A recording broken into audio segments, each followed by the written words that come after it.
Hi everyone, thanks for joining today's webinar, Time-Saving Forensic Techniques for Your Next Case. My name is Julia O'Shea and I'm the Product Marketing Manager here at BlackBag. Before we start today, there are a few things I'd like to review. We are recording this webinar and we will share the on-demand version when the webinar is complete. If you have questions, please submit them in the questions window and we will answer them throughout or in our Q&A at the end of the webinar. I'm excited to introduce our speaker today, Ashley Hernandez. Ashley is the Director of Product Development here at BlackBag and has worked in digital forensics for over 15 years. She has taught and certified investigators in digital forensics and security topics, including speaking at many digital forensics and law enforcement conferences. Thanks for joining us today, and Ashley, if you're ready, I will hand the reins over to you to get started. Thanks, Julie, and thanks everyone for joining us today. Today's topic is going to be covering some techniques to use to make sure that you're approaching your case smartly and you're able to get to the data that you need quickly and easily. We're proud to have released BlackLight 2019 R1 this week, and I'm going to highlight some of the new features that we've added that we think will make your job go more smoothly and you be able to get to the data you need more quickly. So just a little overview of where we're going to go in the next section of time. There are some general techniques that are going to work regardless of your tools. Those are mostly covered in the first parts of this presentation. And then there's going to be some specifics that we're going to talk about, including information about our new image categorization, our ability to export to logical evidence files, and our new index search that we're going to cover how those are specifically designed to speed up your investigations. So we're going to cover 7 different techniques in this presentation. There's going to be a combination of PowerPoint and then some live demo, and we will be taking occasional breaks for you guys to ask questions. So please use the question window if you have any questions. The first topic that we're going to talk about is beginning with the end in mind, making a plan. So it's a highly effective strategy for general productivity, but it's especially important when we're looking at starting an investigation. I pulled this thread from Twitter that also inspired a blog post by Brett Shavers. I've listed the DFIR training link down below if you want to dive more deeply into this discussion.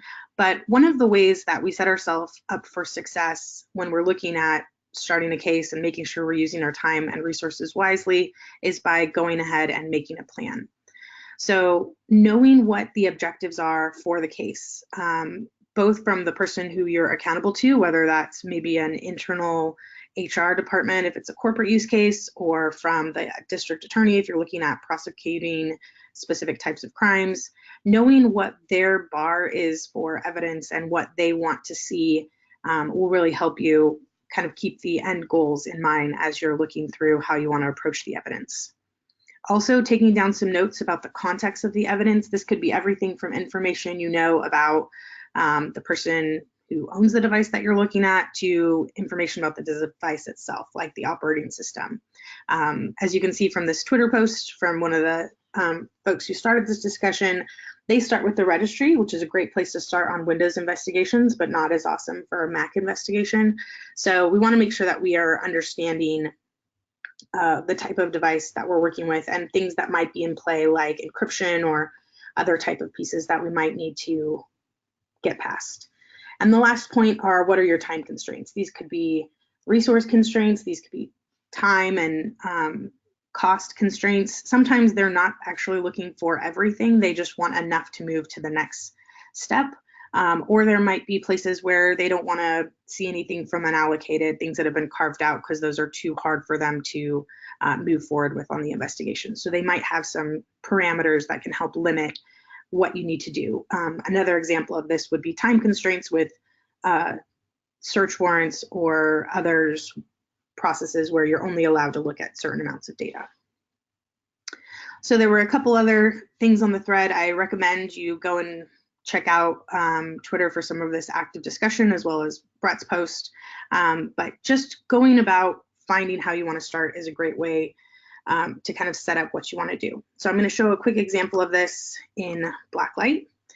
And one of the new features that we added inside of BlackLight with this release is the ability to add investigative notes. So you can see that here on the bottom left of my screen. And I just went ahead and wrote some intake notes here. So this is going to work similar to a notepad. These investigative notes are kept with your case, but they're not included in the report. This is more for you to just capture your thoughts, maybe copy and paste some different information as you go through doing your investigation to remind you where you were at. If you finish at the end of the day and you know the next lead that you want to follow up on is you want to check images for a specific thing. You want to say, I want to do that next. You can just leave these here so you have some notes for you. You can make as many of these as you like. They will not block the interface, so if you want to still interact with the interface, you can have this up and just kind of have a scratch sheet that then goes along with your case. So it's just a nice place to have your notes in preparation for what you're going to do. So we've got our plan, and now we're ready to get started. The next tip that I want to focus on is making sure that you know your tool. And this is going to help you both in knowing what your tool can do and knowing how long specific things take to run. Ideally, like in BlackLight, you can run certain options up front, start your investigation, and then run longer options further down the line. Some functions just take a long time because they have to touch every file. Things like hashing, if you're going to do that across your whole case, that's going to take a little while just because it needs to read all the bytes. There's not a, way to super speed that process up. Other processes, though, maybe you know that your tool does this faster or better than other tools, and knowing where you can get that information is really important. Another thing that you can look at is if you know that there's specific areas like the registry that you want to pull out first and you want to dive into quickly, you can set up templates for you to look for those areas right off the bat. If those are things that you always have to do as part of your investigation, you can go ahead and look at those pieces first. So the more you're able to customize your tool and know where those options are, the faster that can go. So when you're dropping into BlackLight, you need to be as wise as Indiana Jones and choose wisely what you're going to start with. So I know that over here on the injection options, there's something that says all, but likely all is not what you want to run when you're working a case that is time sensitive. All might work if you're going to process everything over the weekend and you have a backlog queue and you just want to jump in and work the case once it's done all of its processing. But if you're looking at a time sensitive type case, you're going to want to start with a subset of options, and you can always run any of these other options later. So I'm going to show you a little bit about how those two pieces work. So if we're in BlackLight, we could do that at the processing options. There's also some quick places that we could look at if we're interested in starting off in a specific part. So actionable intel, I know that the particular one that we looked at had some info about wanting to start in the registry. That might be one place that you want. If you're looking at a security incident, you might look at things like file downloads. Knowing where to go when you start is a great way to know what you'd like to do.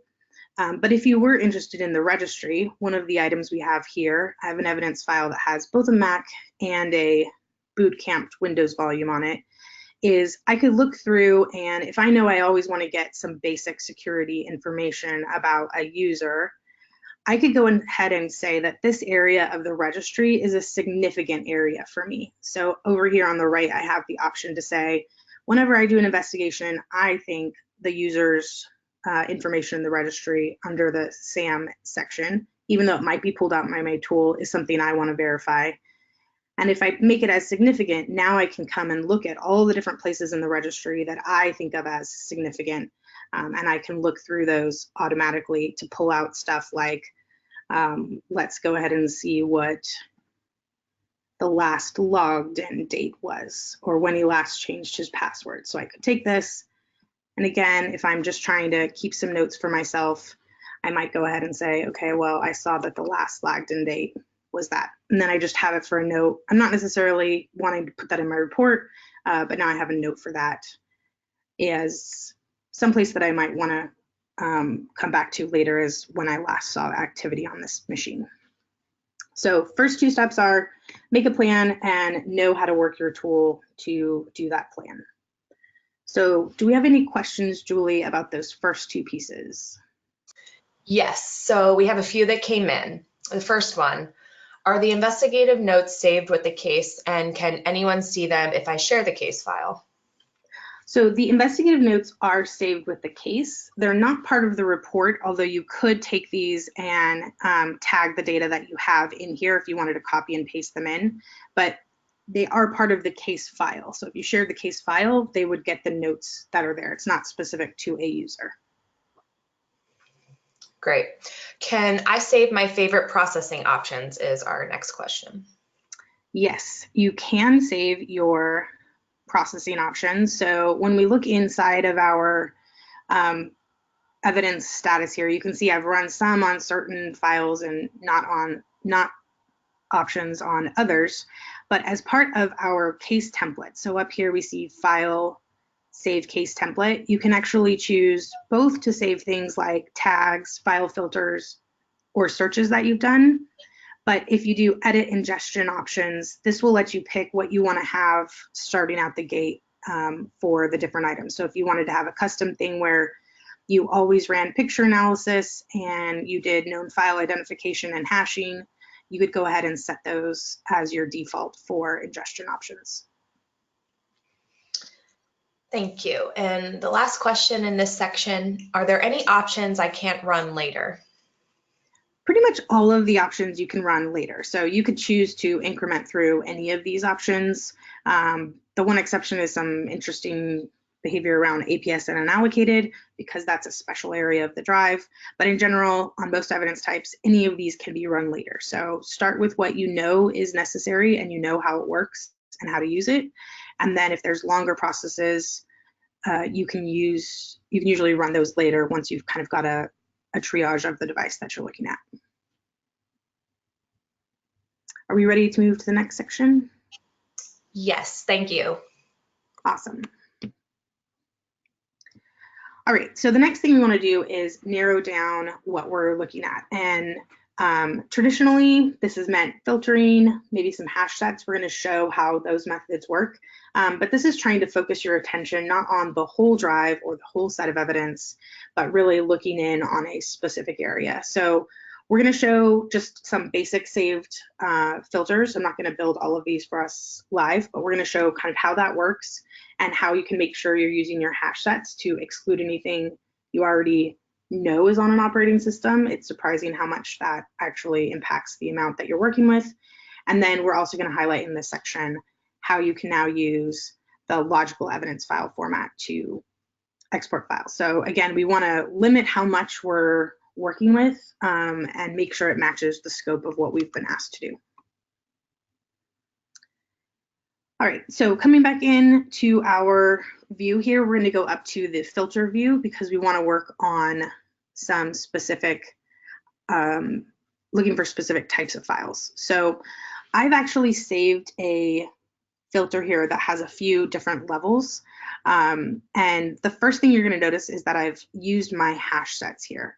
So if you guys are not aware, on in BlackLight, you can go to hash sets and it will actually allow you to download the known Windows and Mac hash sets. And both of those, I've actually run the known file hash sets against my case. So when I look at these PDFs here, I can see that I've chose to look for anything that is a PDF, not by extension, but anything after signature analysis that's been shown to be a PDF.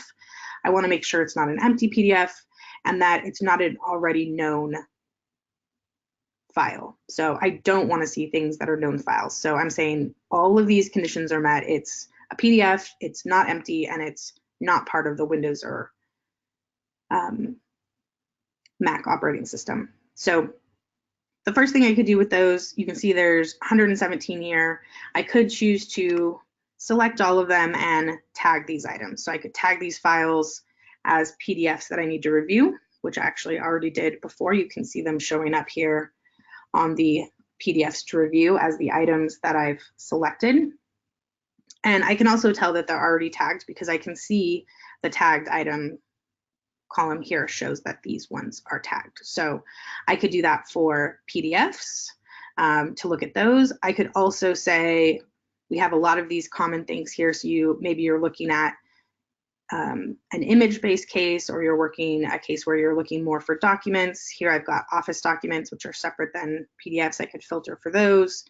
And that would allow me to look at just the 39 documents that are not part of the known set. Again, I can highlight all of these and choose to choose to tag files and mark them as tagged. So I went ahead and did that, but I did want to show you the difference between when you're using these hash sets and not. So here I have 39 documents, Office files that are found that are not part of this set. But if I go ahead and remove these hash sets, you'll see that there's 57 of those ones. And if I were to do the same one that I did before with PDFs, I think that was the one where there was more of them. With the hash set removing items, there were 78, but without it, there's going to be 1,654. So a lot of these were actually PDFs that were installed as part of the operating system. Definitely 78 is a lot less that I have to review than 1,654. So if you're able to eliminate some of these broader areas, it'll really save you time on the system.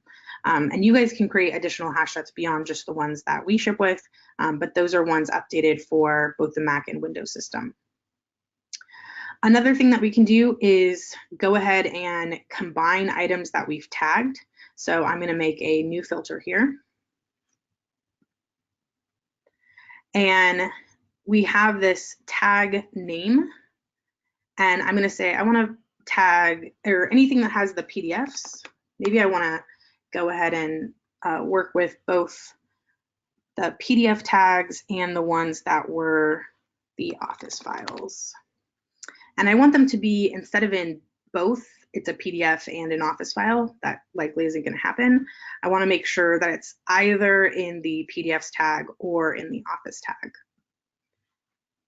So here I'm showing the group of those two together. I found all the Office documents and all the PDFs. Now, maybe that's all that they wanted to see. They might also want to add a date range to that or some other stuff. But if they just wanted all the docs and PDFs that are not part of the operating system, I can now choose to export those into a smaller set using our export selected files as a logical evidence file. You'll notice the extension here says LO1. These are actually the EnCase logical evidence file format, which is a forensic format that EnCase created originally, but many of the forensic tools support it. So this can be ingested by any of your forensic tools, including BlackLight, but it's also supported by tools that allow review, like Relativity or Recomind. Being able to bring these in, all of the metadata that we see here is preserved, and it's preserved in a single container file. So when we choose to export selected files, we've made it really simple in that we're just gonna have documents for review. We're just gonna ask you to go ahead and export it, and we're going to take the files that are in here and export them into a logical evidence file, preserving their folder path. So the other piece of logical evidence files is sometimes when you're looking at the difference between Mac and Windows, Mac and Windows have different limitations on how far down into the file system structure you can read.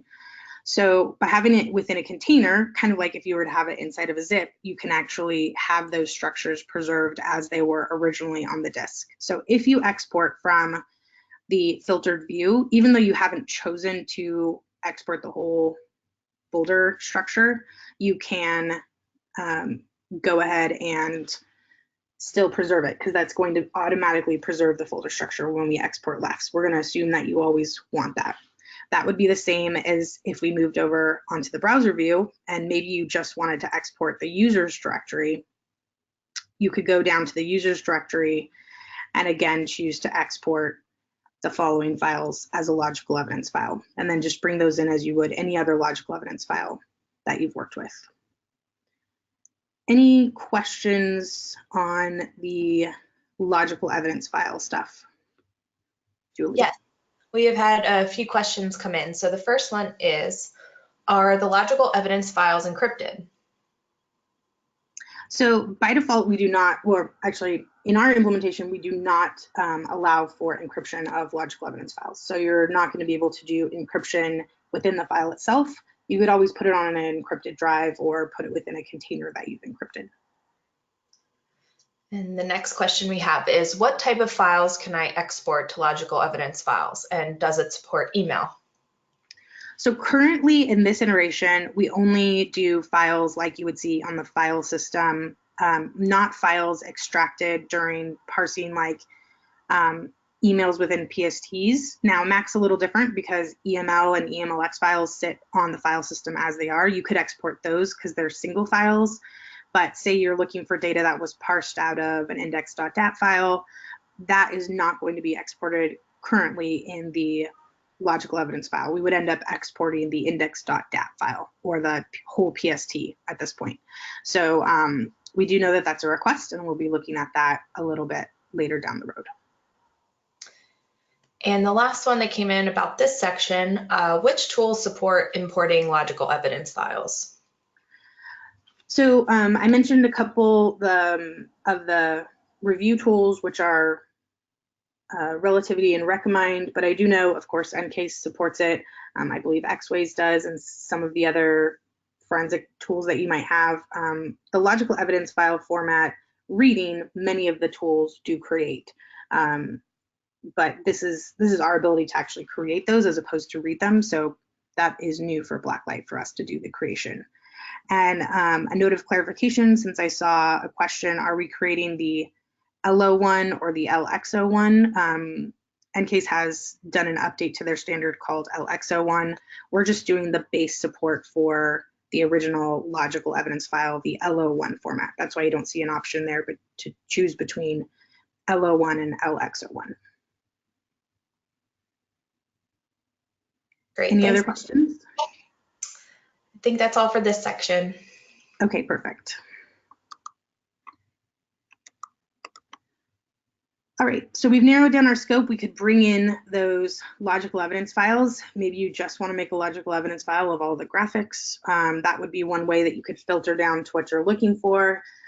We might also look at filtering down by date specific files. So I'm going to show you quickly how to make a filter that will just look across all the different dates. But one of the techniques that is new is our new image categorization that is in BlackLight 2019 R1. So we have a whole webinar on image analyzers integration into BlackLight. So please check that out if you want more details, but I want to go over some of the highlights of why we're so excited to have image categorization. So when we look at image cases, there's just so many images that are out there. And there's been some great techniques around hashing and even tools that help you identify known hashes of files that have exploitive material in them. But we want to be able to provide the capability to highlight items that might be categories that are risky on a device, whether it's for law enforcement looking for specific types of images or within corporate use cases, making sure they could look for, improper use of a device by looking at pictures they shouldn't be looking at work. We want to make sure that it's easy for us to find those pictures that are more likely to have that type of material. And we want to do that using a machine learning based technology. So it's looking for new things. It's actually analyzing the images across your case to see if there's any of this type of content. So I'm going to focus on this section on how we can do that type of investigation. So say you're told, hey, I want to also know if there's any pictures of weapons, of the subject holding weapons, or I want to see if there's, they're on probation and they're not allowed to be using drugs. I want to see if there's anything with drugs. That might be a law enforcement use case for this piece, but they might also be just corporate use of, I want to make sure people aren't looking at explicit material during work hours. Can you run a search? There's been a complaint that this particular person is doing that. in an area where everybody can see them during work hours. So can you show me if there's any material in that area?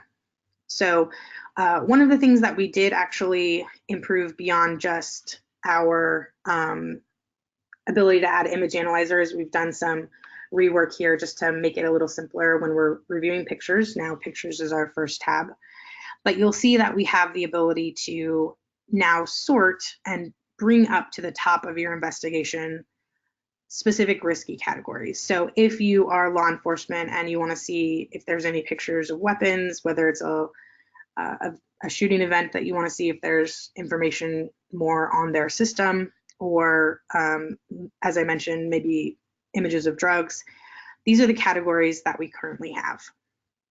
I'll show you as well. I think I have them listed here. So you can see that we have all of these different categories available, as well as CSAM is coming soon.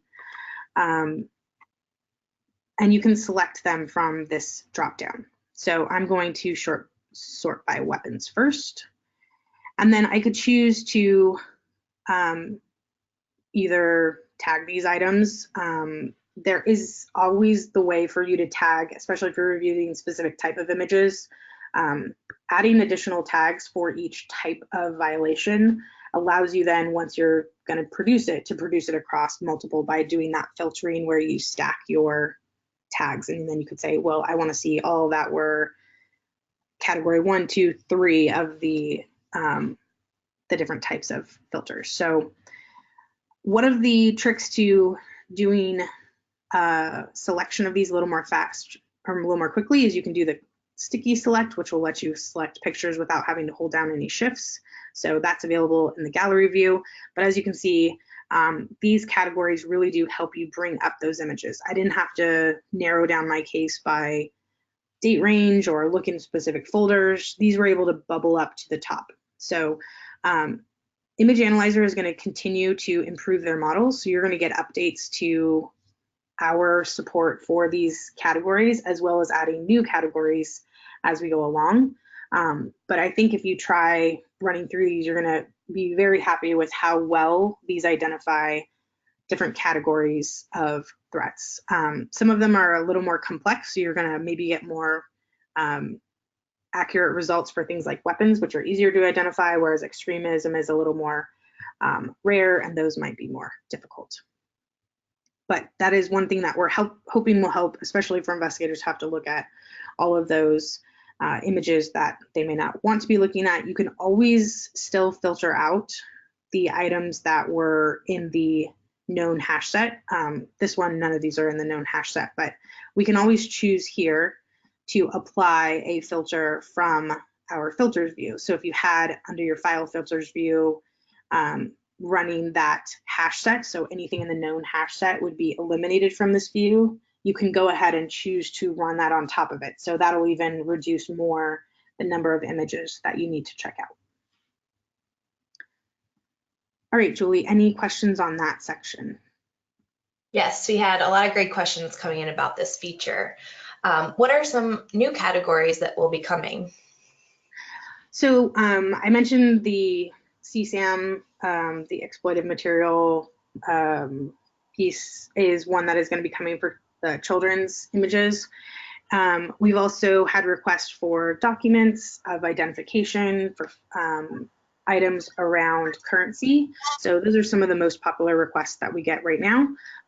And if you want to request additional categories, you can go to our product feedback form on our website and go ahead and request them there. And then we'll be working with Image Analyzer for them to develop models that help identify those images. Any of these models don't actually contain the actual files or images itself. It's used based on some algorithms, and so we're able to update those rather quickly. Great. Does it cost extra?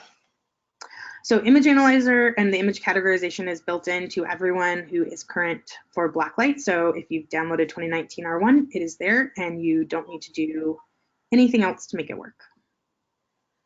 And does it run on carved files? So it does run against after the carved files. You might need to process again after it, but you can, once it's carved out something that it's identified as an image, then it can run against those images. I did have a question about what happens if the image hits on multiple categories. So let me show you a second here.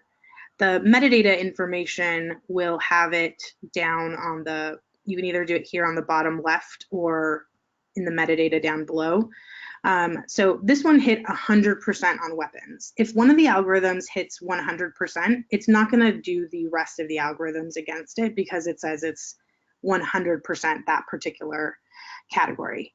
Now, if it's more varied, like 99.9, it would still run the other algorithms. So let me see if I can get any that have multiple here. Looks like most of these are pretty high. So you can see here that it also hit for possibly having drugs or extremism. You're going to see those items set up across the threat categories. Only if it thinks it's 100% match for something that's a weapon or something that's drugs would it not run the other categories. Otherwise, you're going to see all of the categories assessed. And right now in the product, you do have to run all the categories. You can't choose to short circuit and only select specific ones. I think there was a question about setting up a date filter. So I also want to show how that can be done. I did create a date filter in mine, and then I will also show you how you can do this in the next section when we talk about searching. So if you wanted to set a filter for date range, this is going to look across any created, modified, accessed, or date added. So say I knew my investigation happened and my scope was only for the year 2017, or if you're looking for a networking event, you might actually have it even smaller to a specific day.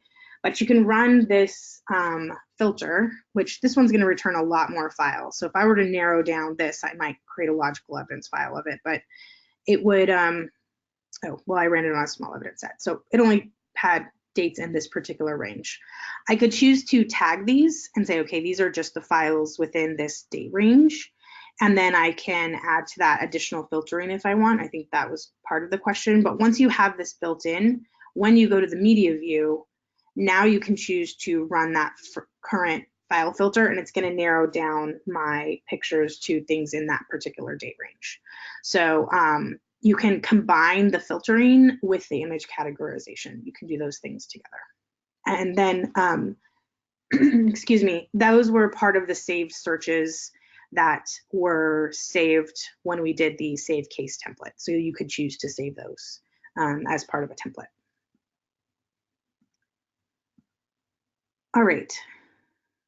So I think we're going to move on to the next section so we don't run out of time. And we'll get to some other questions if we have them. So the next thing that we added in BlackLight 2019 R1 is the index querying. So there's kind of in forensics 3 general type of searching that happens. And each of them is really powerful for a specific use case. Understanding when to use each one is really what will save you a lot of time because searching is just an intensive process. And we want to make sure we don't miss any data and that we've done it correctly so that we can confidently say, this is the data that you were looking for, or yes or no, those names did or didn't exist. So we're going to focus on 2 of these types. One is sometimes called raw keywords or raw data searching. That is going to encompass anything where you're looking for directly in a stream without kind of trying to break it up with any patterns, specific words or characters in a specific order. It's not about looking for things that are chopped up by words. And then regular expressions are patterns. So email addresses where you're going to have something.something at something.com, or you're going to have something similar to that. There are known regular expressions for those, for IP addresses, for social security numbers, where it's a pattern, and it could be a combination of numbers and letters and special characters.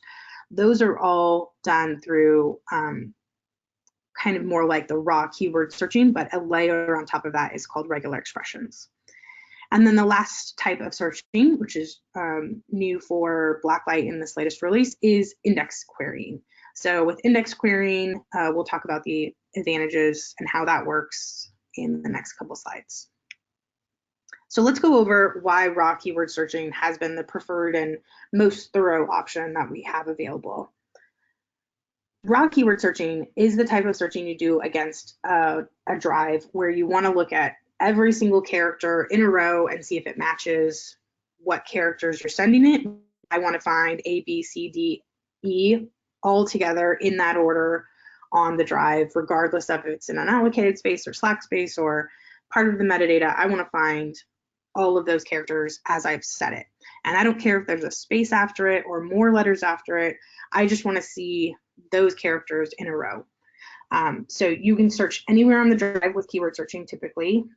There can be exceptions when you're looking inside of compound items where we've had to pull that information out, but you can look for things like patterns, and you can look for things in memory where it can be kind of more a lot of junk and then actual words and then a lot of junk. It's easier to identify looking for those specific values using keyword searching. I'm going to quickly show you how we do keyword searching in BlackLight and some ways to speed that up.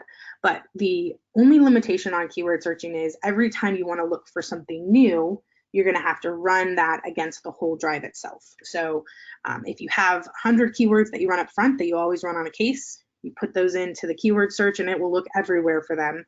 But then if you want to do 101, the next one, you're going to have to research the drive. It's still going to give you the most comprehensive results, but it is going to take a little bit more time once you add additional words to it. So within BlackLight, we have these two types of searches, and the content search is what we would do for keyword searching. So if I want to add a keyword search here, I can choose where I want to search. I could search across all my files. I could search against specific areas. I might want to search just the Windows and the volume shadow copy that I brought in from Windows. And I could even narrow it down by path. Maybe I only want to search the users directory. I could do that. I can also choose, do I want to search content or file names or only file names? I'm going to choose content here. I can choose things like case sensitivity. Deep search is helpful when you're looking at files like doc and docx. So doc files, the text is just on the drive, but docx, you have to look inside the container. And then another thing we could do is we made that date range search. Maybe we only want to search documents from 2017. We could use that one that I had just run, the date filter, and limit my keyword search to that area. Another thing that is helpful, especially if you're going to look across, say, the whole users directory, is maybe you don't want to look inside of executables or bin files. This is excluding them. So you wouldn't want to put anything in there that you do want to search, but then you could also search for whatever keywords you know about your case. So from our initial notes, we know that it was about a stolen Ford Mustang, so I could put in Mustang and Ford, and I could run this keyword search. So I could either save it so I had it going forward, or I could run it, and that would allow me to do a keyword search looking anywhere on the drive for it. So those are some ways to speed up regular keyword searching, because it's still a powerful technique. But today I want to also focus on index querying, since that is new for us. So this initial implementation of our index query is going to focus on the files that are on the drive. So when we think about an index, it's actually a two-part process. The first process is going to be processing all of the documents on the system to pull out what words are actually in those documents. So we're focusing on things that are more like words, like the word Josh or the word tree or the word Ford or the word Mustang. We're looking at words, not necessarily if they had letters and numbers mixed together. So if it's, kind of in the leet speak sort of specification, that's not considered by most index word makers a word itself. Beyond words, you also get indexed the metadata. So you could look for things like device is iPhone 4. Those are additional types of searches that typically forensic index engines allow you to do. So you do spend some time up front building the index, pulling out all the words in the case, but then it's going to be very quick to run your different searches to look for different types of words. And then the other piece that's an advantage to an index is you can locate pretty easily, where it can be more complex to do that in keyword searching, words that are near each other in a specific order, and you can combine that with things like date ranges and paths. So there is an upfront cost to building the index, but once it's built, you're going to be able to more quickly follow the lead in your case to find the data that you're looking for. So again, over on the left, we now have our index searches. I've set up a couple of these for us to look at. And the first one that we could look at is going to be called Mustang. So I'm going to grab that one real quick. Give me a second. This is why you shouldn't do all of the things live. Do we have questions, Julie, while I send back this piece? Yes, so a few questions have come in during this section. The first one, does indexing search Slack or unallocated? Indexing does not currently search Slack or unallocated. We want to focus indexing on the areas that we think are going to be most relevant for you to look at. So again, keyword searching is going to be better for doing any sort of unallocated or Slack piece. But when we're looking at the actual data within the files, that is where your index is going to make the most value. Got it. So is searching the index case sensitive? Searching the index is not case sensitive, so I'm going to show you how we can search the index here.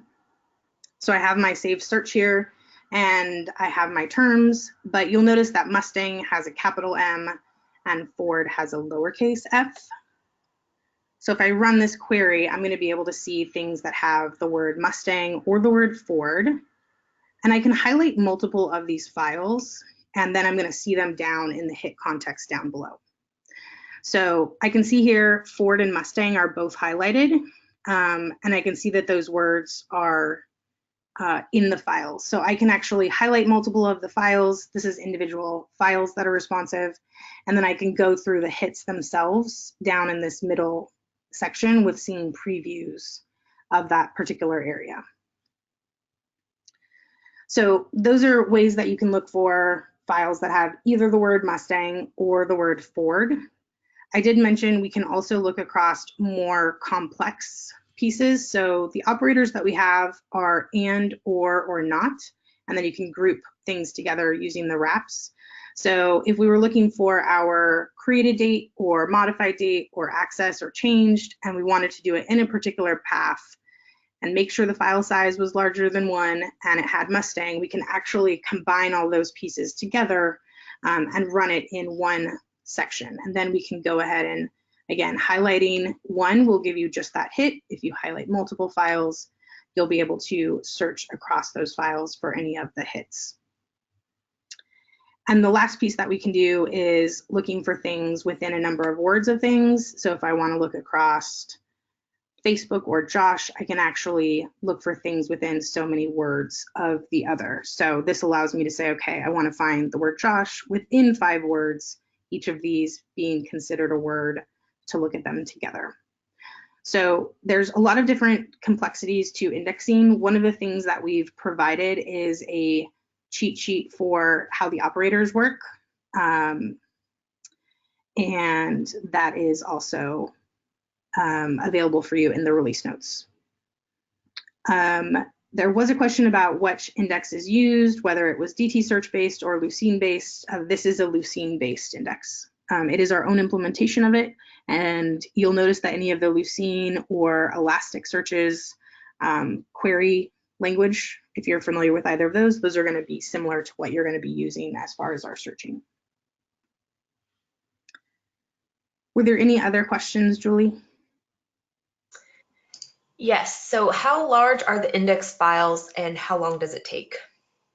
So the index files are a lot smaller because we're not trying to index things that are not as valuable. So you're going to have index files that are significantly smaller than your case file, or even your evidence file, because we're focusing on things like documents and not things like executables or memory files.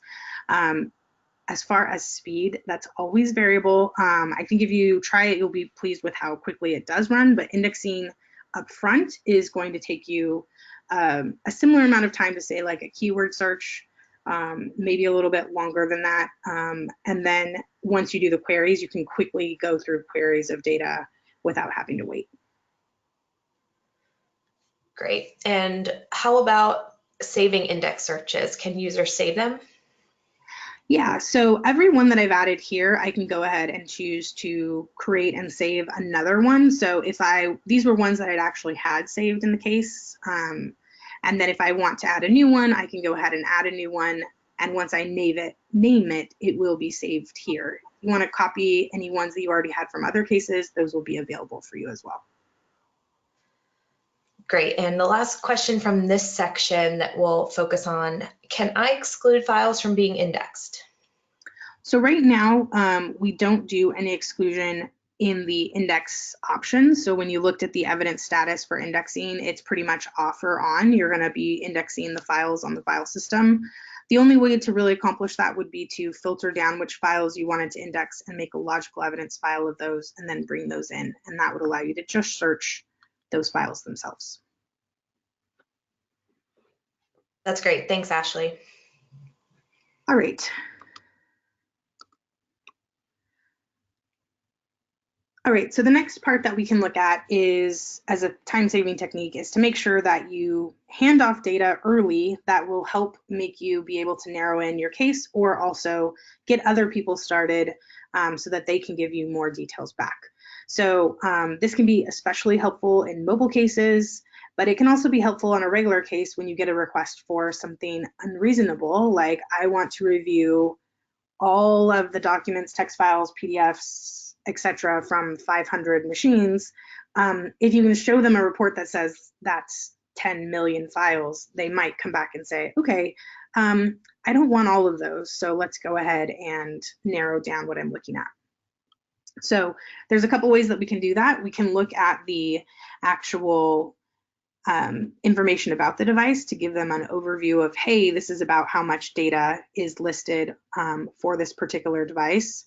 We can also give them information, again, kind of pulling out that actionable intel. Here's the top context this person has been working with. If you're talking to Josh, you might also want to talk to Arlene or Evan because they do a lot of messages, or Graham Gibson seems like he messages him, calls him, emails him. Those kind of statistics really help you focus on which relationships you should be looking at first. So the other piece is sometimes just doing an early report. So our reporting is really simple, and we can go ahead and look at a report here that is going to be just on this phone that I have ingested here. So if the investigator just wants to know, who has this person been talking to, who have they been calling, are there any other people that are important for us to focus on, you can quickly, without having to do additional processing or anything else, bring in the phone and choose to just give them the basic information about the device by selecting the device, and then choose under case data that you only run a report on this selected evidence. In this case, if I want to do it just on Tanisha's phone, I can choose that one, and I'll unselect these. Go back to my report. And then I can choose to look at the voicemail and calls just for that particular person. So I'd be able to say, okay, here's kind of what's on the phone, here's an overview, and then here's the most recent voicemails, and then here are the most recent calls and how long and what their status is. So quickly choosing to export these and give that data over so that they can start working the case right away allows you to go back and focus on some of the more deeper work.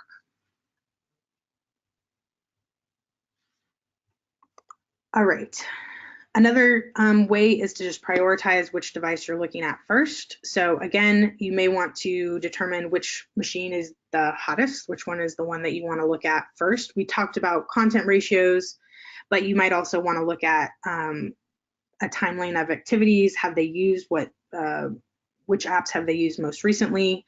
So we could look at things like account usage, who's logged into specific machines. If I was looking for Josh's machine, is there a Josh account even on that machine or not?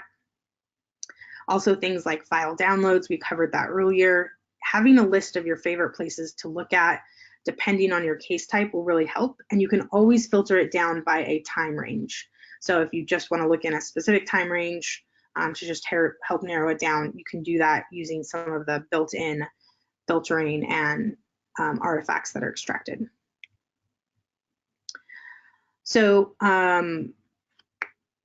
we know that data sets are not going to be getting any smaller, so having a plan before you get started and beginning with the end in mind is one way for us to make sure that we use techniques that make it quicker for us to work through the devices that we have. Making sure you have a tool where you can bring in all the evidence, but also can extract out just the pieces that you want to look at is helpful.